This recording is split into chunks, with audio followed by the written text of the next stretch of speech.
George, welcome to the podcast. Thank you very much for having me, and it's a great pleasure to be in your podcast, Matt. You are talking to us from Athens, Greece. It's 7 o'clock at night. That's right. So you've already experienced Friday, and from what you tell me, it's going to be a good Friday. Yeah, indeed. It was a busy one for me, but very interesting. So I'm telling you, it's going to be the same for you. From the future. Those that are watching on YouTube, there's this beautiful pair of speakers you're standing between. Where are you talking to us from? This is obviously your studio. Yeah, this is my studio. It's called Grindhouse Studios, Athens. It is located in the center of Athens. It's very close to Acropolis, and actually, it's on the 5th floor of a building. It's not the typical studio that you find in Athens. I mean, basements and stuff like that. But it's the daylight. It's all over the place. It's a small place, but very nice and warm vibe with a view to Acropolis. And this helps a lot the motivation and making music over here. I bet. That sounds incredible. I think I need to come out there. Of course, you're more than welcome. I'm going to drive you around, of course, in the historical Athens and Acropolis and stuff like that. Oh, I love it. That sounds amazing. Yeah. Give us what I call the state of the state. Like, you're in Athens with this studio. What do you consider yourself? Producer, engineer, mixer? You know, what are all the roles that you play there at your studio? Interesting question, because I'm wearing, let's say, all of those hats, from producing, engineering, mixing, and mastering. I'm doing this because most of the times I was asked to do these kind of services, and I trained myself over the years wearing those different hats. You know, it's a skill, it's a learning skill that you know where to put yourself in a position that I'm now producing a record, or I'm just be the recording engineer and don't have any production ideas or making my impact into the production process. So I'm going to start from this, and it's a big conversation we can go into. So I have this big umbrella making and telling that I'm a music maker. So that means engineering, mixing, and mastering. And I started also as a musician, and I am a musician, a guitar player. That's why I got into music from my childhood. Where did you grow up? I grew up in a small city called Kyato. It's about 100 kilometers from Athens, about an hour. And then I studied in the music university in the beautiful island of Corfu. And then I continued to do my musical endeavors and studies and get into recording engineering and music production, which I took the first lessons from the university. What inspired you to even get involved on the audio side of things? I remember exactly the time that, that small bulb in your head was above me. I was studying to getting into the music university. So my teacher at that time was teaching me music theory to get into the university. Was a classical teacher, but he was also a big fan of classic rock stuff like Pink Floyd, the Beatles, and all that stuff. So I was getting those lessons, and one day we listened to Pink Floyd. And that was the first attention to first the musical aspect of it, and then the production aspect. At this period, we had to a recording studio to do choir recording. I was 16 years old. I was already playing electric guitar, and I went to a studio first time in my life. There was I think it was a Soundcraft console. There was also those old red Focusrite lights all over the place, and that vibe got to me really curious and very, very interesting about the place that is called a recording studio and what is going on there. As a guitar player, were you ever thinking, I want to be a rock star? I got through a phase in a big period of my life. I was a touring musician. I started to do engineering, but already because I was always between a guitar player or studio. So I loved them both. I still love them both, but now I'm focused only in the studio process. I was a touring musician with a band called Running Christ here in Athens. They are the most well-known heavy metal band in Greece. They are 35 years around. So we toured all over the world. I was for 7 years in that band. So I practically lived my dream touring all over the world for 7 years, making tons of concerts. But then I felt that, okay, I completed my dream about that, and I want to focus more into the producing kind of thing of the music. Was there any struggle in your brain about leaving being a touring guitar player and focusing more in the studio? I remember exactly that period of time of my life, because at the same time when I was touring, I was also teaching in a school, and it was a mutual decision that I want to go. I have to go one direction. It was too much to handle everything and to make it done properly, in a professional way. So I think that the circle of my life just got into a point that where a decision made by itself, and it told me that right now I'm moving on mostly and fulfilling my other dream, which is also very, very important in my life, to implement and do and give all my endeavors to the recording phase and being an engineer and producer. When you did that, what was the plan? Were you immediately thinking, okay, the next step is to open a studio, or did you intern at other studios? Did you have any kind of mentors to help you?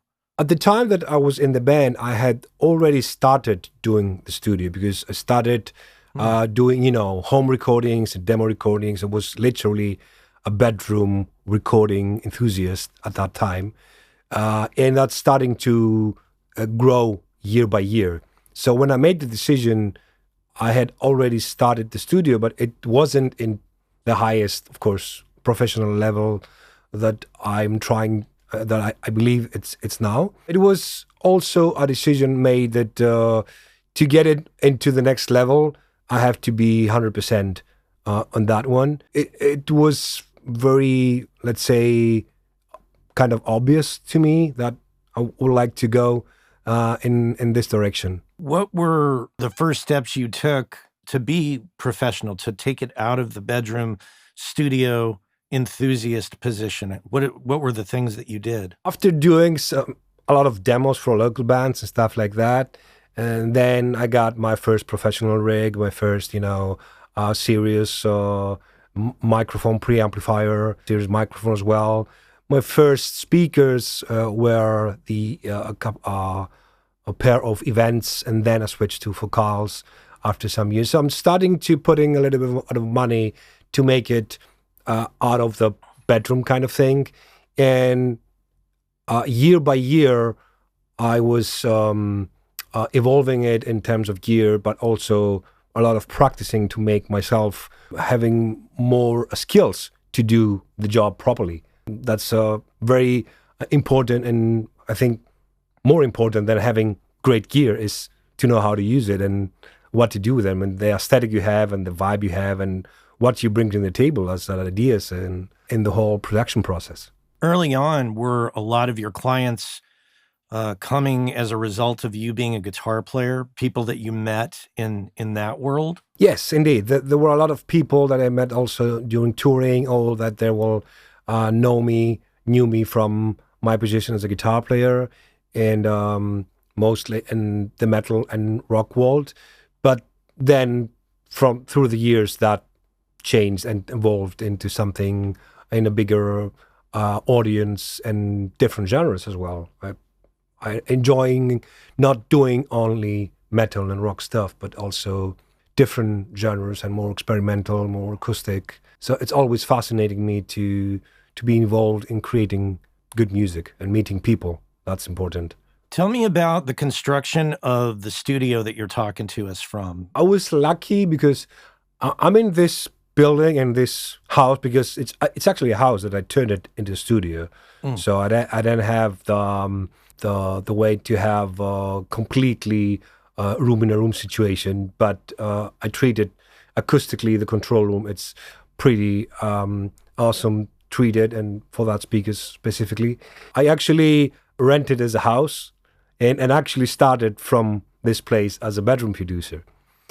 But it turned out from year to year that I transformed the whole house to a full recording facility. So I have a live room where I can record drums, guitars, a piano, and vocals, and then the control room with the balcony. There's a kitchen, and there's a lot of stuff that I built myself, like the panels, like the racks and stuff like that. I love woodcrafting. It's my hobby. So a lot of more of the stuff that is going on here, it's done with help of important people in my life, of course, but mostly from me. The building itself, is it a residential building? Yeah, it's a fifth floor building with houses. I'm on the last floor, and it's easier to having more freedom to do this as a recording studio. So the floors below you are all houses? Yes, indeed. Okay. And you were renting the top floor. And did you eventually buy the top floor?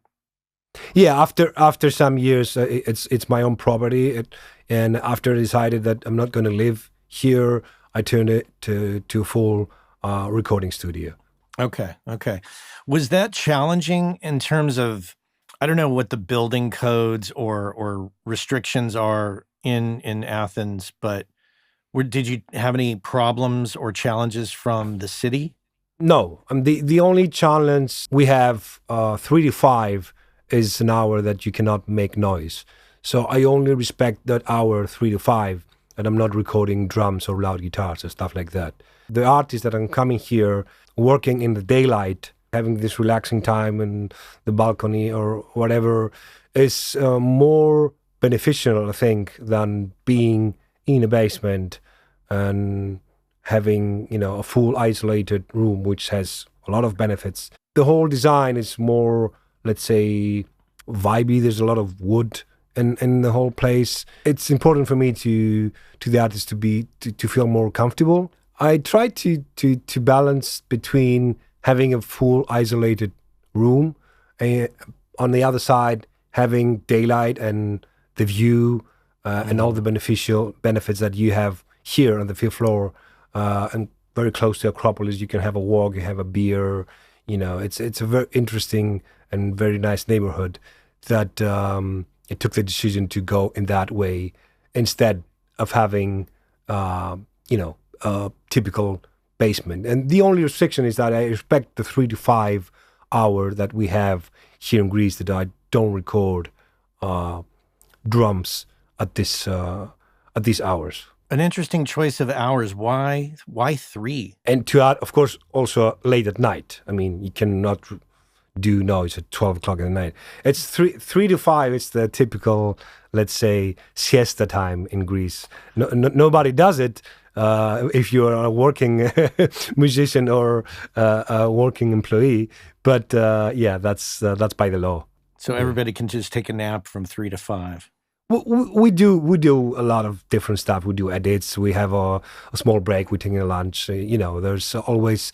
I'm always getting this with the artist in good communication. That's the only restriction we do, but we never lose time on the session because it's so well organized that through this time we do something else productive and not just staying around. That's never happened that way to lose that time. I assume that you're working with pretty heavy bands, so the sound of, giant bass cabinets or drums penetrates everything. Yeah, indeed. But editing on the speakers is not so bad. Yeah, I'm not working in super high levels, and also when I do mixing or mastering, I work any time that I'm comfortable with, so I don't have any restrictions when it comes to doing that kind of tasks. It's only when I do recording, and not just the drums and heavy guitars. Let's say you walk through the door of your house, of this spot you have. Are you walking straight into the studio when you arrive, or does the studio exist within the house? It's like a small loft. It's a one thing or one open space that have separated the control room and just a big sliding door for the live room. But when I open everything, it's an open space. Got it. So I have a door that can lock out the live room if I want it, but it's very easy that you can go through, the kitchen and a small place that you can hang out, to the live room and to the outside balcony, which you can go from the control room and from the live room as well. I mean, daylight is from everywhere in the studio. Okay. And you built it as a room within a room, but there's still some sound leakage that happens to the outside. Exactly. I didn't do any heavy construction on that. So space is limited, and I went with those limitations, but with a way that benefits what I would like to do. I found every positive element in the room working for me, not against me. Important question. Is it stairs or is there an elevator? There's an elevator. Oh, thank goodness. Yeah. Otherwise, I have brought so many heavy stuff here because it's no way to do this from the stairs. How long has the studio been in existence? As a name, exactly, it's going to be 20 years this year. Okay. But what about this particular space? Because I know sometimes the name travels with us, but the spaces change. How long has this space been around? So the space in this particular arrangement is the last 7, because all those are started here. Then I moved to another place for 7 years, and then I got back here. As a studio, the name Grindhouse Studios Athens is 20 years, but I've been in this place for the last 7 years. And who knows, maybe if things go, getting bigger, maybe I can move to a bigger place and have because I would love to record as a live bands, but that's a limitation that I have here. I'm always evolving and thinking, what can I add and what can I offer more. Are there many studios in Athens? What's the recording scene like there? Yeah, there are. I mean, because there are a lot of artists and bands in the genre that I'm involved with. It's completely changed the last 15 to 20 years. I mean, back in the 90s, it was almost impossible to get a proper good recording. So artists will travel outside of Greece to do their album. But this has changed dramatically. There are a lot of people that are doing a great job, and there's a big scene that there's a need for recording and producing music in Athens. Obviously there's going to be, I would assume, some traditional Greek music that's more historical in nature, but then there's also modern music that's, I'm assuming, that ranges from metal to hip hop to yes, R&B. Exactly. I mean, like that's like typical. I think, yeah, like anywhere. So that's true. There's a lot of traditional music. There's pop music. There's Greek rap music, all of kind of stuff. But the rock scene is pretty good. It's pretty big in Greece. Are there a lot of clubs? Yeah. As I mentioned before, there was a need for more playing shows in smaller clubs to bigger venues and even the festivals. And the biggest difference is that more and more festivals are going on the last 10 years in Greece. I mean, back in the days, we just had over the summer period, just like 1 or 2 festivals. And now there's festivals not only in Athens, but in different smaller cities around Greece. So that says a lot that the scene is getting bigger. The people are loving going to concerts, and more and more bands have succeed to making touring. Especially in Europe. US is not so easy. I have toured the US back in the days for 3 times. It was a great experience. But the bands in the Greek scene, they tour more often. So this opportunity is giving them the chance and tell the scene to getting bigger. Well, how do you get your clients now? Like, what do you actively try to go find bands and bring them into your studio? So there's different ways that I'm getting clients. There are a lot of clients that are online. So I'm working also online, mixing and mastering. I have some bands working from Brazil, from Germany, from Austria. Most of the people are also that I knew them from the past, but also from my website, they're getting in touch or social media. So all the online managing clients are from, from people I knew in the past or from the website and social media. But when it comes to Greece, I enjoy going in concerts. And first of all, I enjoy listening to music. And when something is coming to my ears and I like it a lot, I also tend to get directly in touch with the band and say, "Hey, I love what you do, and what you say if you would love to produce your music, or just if you have already booked it, I'm also interested to do the mastering for you." It's a different aspect, as I told before, different hats, which I learned over the years how to do it and how to step back when I'm not involved in the whole process. Mhm. And yeah, I enjoy going to shows and talking with people, meeting people, or I just invite them for a coffee in the studio and just talk. And then it's Yeah. personal communication a lot when it's in Greece, and even with bands from abroad when they are on tour, I'm always email them and say hello. It doesn't mean that we're gonna work together at the end, but I love meeting people and I just invite them in the studio, and it might occasionally work with them in in a in a task, doing the mixing or mastering, or if the one there's also occasion that they came to Greece, stayed here and did the whole album. They did the whole album in the studio. Different occasions, different situation, but all so interesting. I think it's fascinating to try to come up with a game plan of how to interact with bands online, bands in other countries. A lot of the times they're coming to studios. If I was running a studio in the traditional sense, my goal would be to, keep the band there and mix everything that comes through the door. So that can be tough if you're try to get the band to come and work with you, because that kind of interrupts the plan of working with the current studio and the trusted people. Also working with somebody who where there might be a potential language barrier. What are the things that you do to try to get that mixing work from outside of Greece? So I think the most important element in the way I work is that I see that the most important thing I'm looking into a final product is the character.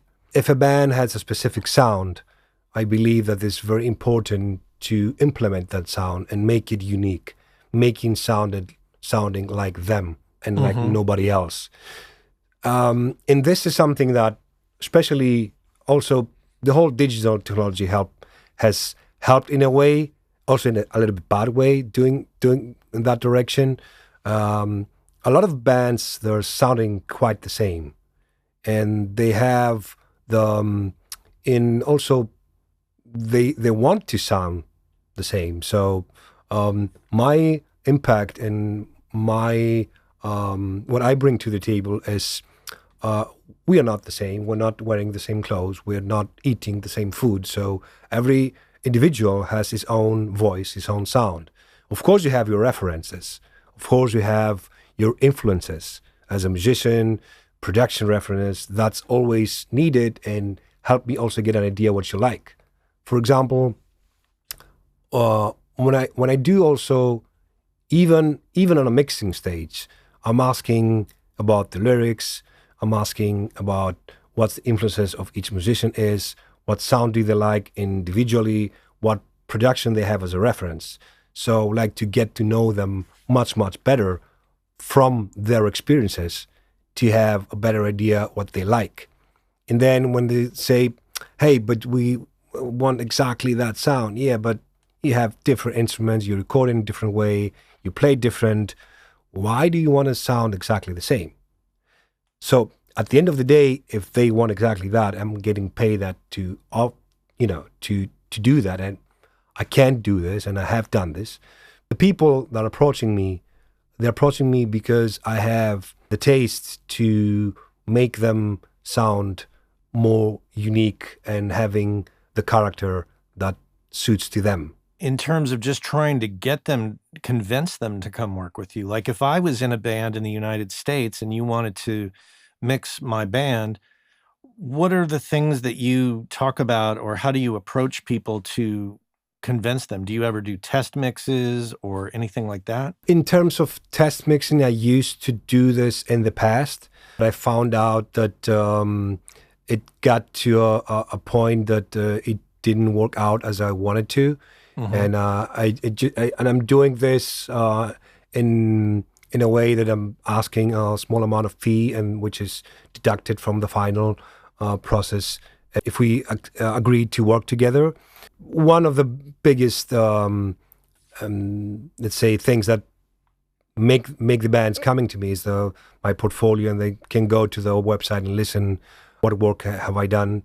And they see that none of the final products are sounding exactly the same in different genres that I'm working with. So, and I'm always open. I'm offering revisions. I do the first sample, but it never ends there. I'm always open and very flexible to get it done right till they 100% happy. Do you have a good community of recording studios that you can talk to the other people, or is it just constantly like, we got to get that gig from that, from that studio? It's the community thing you talked about, because almost everybody knows everybody. We're not, although we are 5 million people in Athens, we're not 5 million studios. So most of us are friends with each other. There's and we also work together. I mean, there's occasions that somebody's come recording in my place and mixing in a different studio and coming mastering again, or I have worked also in other studios because of a bigger space, because of a different room, a different drum kit or whatever. So I'm flexible also to that if the artist requires it. But to get back to your question, is that we are as a community, and there's a lot of supporting each other. And after COVID, the studios in Athens are doing great. So there's a lot of work going on, and it also makes circles that a band can work with me, and then they can work with another studio, or they come again to me, and or we do separate stuff. As say somebody's doing the mixing, I'm handling just the mastering session, or doing mixing and mastering when they record live in a different studio. And we're always in a good communication on the phone, having the best, because at the end of the day, you're a part of the team, and it's not that you have to get that I'm doing the whole album from start to finish. I love that process. I enjoyed producing the whole album from start to finish, but it's not, at the end of the day, it's not my album. So I learned myself to let's say, to maintain that ego mentality and be part of the teamwork, and say, okay, you're gonna do drums in that studio, awesome. How can I be beneficial to the whole process? If I'm doing the production, I'm gonna be there with you, or you just hire me just for mixing. So it's your decision. I respect that, and I'll move on with that and do my best thing when I'm wearing the mixing hat or the recording hat or whatever. So that is the skill I mentioned in the beginning, which it didn't come from a day to day. It took me years to learn that skill and to decide, okay, in that particular album, I'm just doing the recording. So even if I have a production idea, I learned to step back Mm-hmm. because it's not my field to go there. So I respect that. Talk to me about the business itself. Do you find that you're constantly learning how to run the studio as a business? And are there any struggles that you have where the business and the art are meeting? I'm always learning in all of aspects, even if it's the service and the task itself, even or running the business, because it's two different sides. I believe we are in the umbrella of artists. We're involved with art, and sometimes we're getting so much into that rabbit hole where we forget that it's a business. We have bills to pay. You have to keep the order. You have to keep the dates, and everything has to be so precise to make it running healthy. So I'm always learning how to do things better and more efficient and more quick. Let's say that's a thing that in these days is something important to develop. And I also learn from different engineers how they do their stuff. Even from your podcast, I have learned a lot of ways of thinking. And it's a different way of thinking of everybody that you can implement and getting to your own business side. What are the hardest things for you in the business side? Do you ever struggle with, like, is it sometimes hard to get paid? The hardest period was the COVID era. Oh yeah. To be honest, that was really, really tough. And there was some projects going on. The payment those days were really tough because nobody had job. I'm lucky enough to be very okay with that aspect over the last years that I'm running my business. So it's always good communication solves problem. And I experienced that from when I started. I've done mistakes over the past that you learn from your mistakes. That when you're giving something that they're promising you, they're gonna pay you after, but it never happened. So I have some very important, let's say, barriers that to give final files I have to be fully paid. For example, I used to do that just in the beginning, but except the COVID period, which was really tough, I haven't experienced a bad situation to not getting paid. I mean, sometimes there are delays, and I'm very flexible when I would love to work with people. Hey, okay, you're having some struggles now, but we can do it, in 2-3 phases. It's possible to make a small break in the production process right now or in the mixing and do it after. Although I don't recommend that doing, because you're getting out of the zone of making an album. But sometimes it's necessary because of financial things. So I'm trying to be very flexible and communicating with people to get the job done. When it comes to buying gear now, after all these years, do you approach buying gear differently now than you did, say, 15 years ago? Yes, absolutely. Gear that I purchased like 10 years ago, they found its way, but they were not so important to keep them in my rack unless they have a big impact. Mm-hmm. So now what I'm thinking is to purchasing gear that will have impact in the character of the sound when it comes, for example, especially for the backline, when it's drums or guitars. I have also a big collection of guitars that I had from my touring days, and cabinets.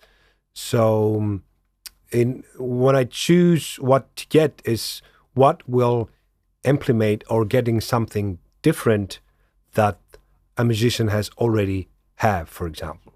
Mm-hmm. Let's get an example. I mean, a Marshall JCM or a Mesa Book is very, very often and it's easy to find, or plugins are nowadays great and everybody's using them.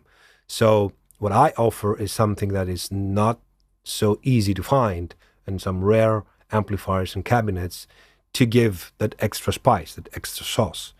Because you're paying a studio not to giving the same thing that you can go find online and mostly and maybe much cheaper. But it's the combination of the gear that I very, very carefully collected over the years and kept with my experience as the way that I'm using it. It's at the end of the day what kind of my mind said, okay, would be nice to have this one, but how will it make a difference in the sound at the end of the day? No, I skip it. So, and we cannot have everything. So if a band comes from, they can just, get off the airplane and show up at the studio, can they just show up and start recording, or do they need to bring all their own gear all the time? They don't have to bring anything. Unless they need something very, very specific, because I have all my backline in the website. I have 3 sets of drum kits, each one for different variations and genres. I mean, from rock 70s big sounds to more modern kind of stuff. I have a very good variation of cymbals, because I tend to find that most of the times I recorded in different studios and drummers that don't have collected and their cymbals very, very carefully. That was the biggest problem of all time. So, especially in the mixing process, you cannot fix it. That's it. If you don't record it properly with a good cymbal, it's a disaster. I am so in agreement with you here. Yeah. I always like to bring cymbals and snare drums to sessions. Snare drums, you can, it's obviously you want to get a great snare sound, but cymbals, sometimes it's the small things that everybody overlooks. And exactly. Those, a ride cymbal or a pair of hi-hats that clash with the existing guitars, that drives me nuts. And drummers are always in shock when I'm like, yeah, the drums sound great. Can we swap the ride cymbal out? And they're like, well, I only have one ride. And I of course go out there. I've got, okay, here's 3 more to pick from these. Because I think that's probably one of the more overlooked aspects of recording drums is really great cymbals. I'm absolutely on the same page with you on that. And because I didn't had my live room was not ready from the beginning to having drums. So when I did this transition, I said to myself, I'm going to have first my backline correct. So I have over 25, 30 cymbals right now that I'm sure that they're going to record perfectly for each situation. I have like for 12-inch hi-hats till 17, because it might fit to a song, but then you need a different song and a different sound, or you change a hi-hat or you change a ride. But the more correctly and good sounding and the cymbals are, and they're sitting well in the mix already, with the guitars and the whole rest of the kit and the vocals, they don't sound harsh, they complement the song, then your job is it's going to be very, very easier than to mix. I know, and it's funny. I don't know if you feel this way, but when I'm tracking, I'm already starting to mix. Not from the point of view of putting plugins on or obviously I try to get the balances dialed in the best I can, but I'm mixing from the position of, okay, we have an opportunity here to swap a guitar, to swap a ride cymbal, to, change from wood tip sticks to nylon tip sticks. There's all these little details that you can do right up front that I think some people just accept. Oh, the drummer showed up. Here's the drum set and the cymbals that they've got. That's what we're using. Like, I just can't deal with that. I'm always trying to optimize and figure out what can we do now to make this sound better so my life is easier when I mix this? Absolutely. And even if the artist is a little bit, let's say, it's worrying about it in the beginning. Oh, that's my cymbal, that's my pedal. That ego thing that I was talking before. It's a very common thing as an artist. But when you communicate with them and say, okay, let's just try a different sound and hear it in the content with the vocals and the mix as it should be at the end, because you're not playing alone. You're not going to hear just drum sound at the end of the day. It's a whole picture. And many musicians, also very, very great players, tend to lose the big picture. And I think our job is to remind them and give them those ideas and skills and colors. I tend to name them colors, different colors, because it's like painting. When you're producing a record especially from the start in the recording process. And at the end, when they listen and they understand, oh, I didn't thought about that. And, or I'm going to coming again working with you because I love your cymbal collection. I loved it, how the sound, the last recording or stuff like that. Or you have different variation of pedals and where to use them in the whole process, not just because we have a lot of toys to play. It doesn't mean that they have to be used all the time. I've dealt with some, and I use the term dealt with because it's what I've had to do. There's some bands where you have a drummer who's a little insecure, who cannot let go of, nope, this is my sound. This is what I do. And they operate within a bubble. They're so focused on themselves that they don't hear the bigger picture. And naturally, I'm never going to hire those drummers on sessions where we have the chance to, choose a drummer. I gravitate towards the drummers. In fact, I've got a drummer stopping by today to pick up a microphone that he's like one of my favorite drummers of all time in the Bay Area to use. His name is Rick Munoz. And, Rick, the way he operates, and I think that you've probably experienced this there, when you have a drummer who's like, what do you think? And you say, I like it, but let's swap the ride cymbal. Okay, I've got 3 more right here. Yeah. What do you think of this one? This one? This one? And then and they work with you.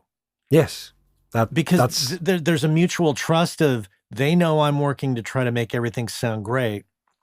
And they're going to do everything in their power to make it sound great on their side.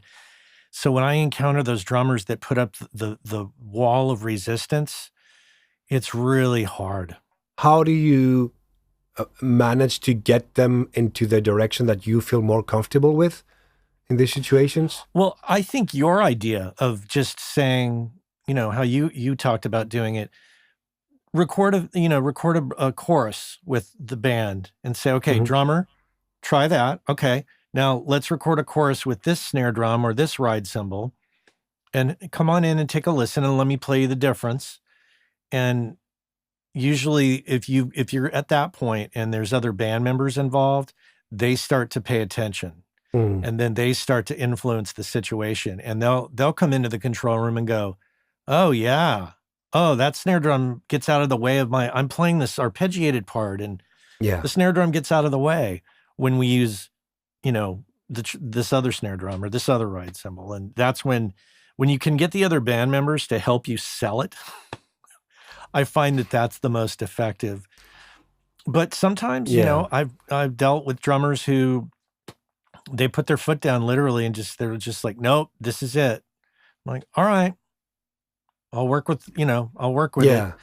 It's difficult to maintain, and I don't know if you've experienced this, but I find it difficult to maintain that great enthusiasm when you have somebody in a band who puts up such resistance to change or improve the situation because they don't feel comfortable trying something as simple as a different snare or a different ride cymbal.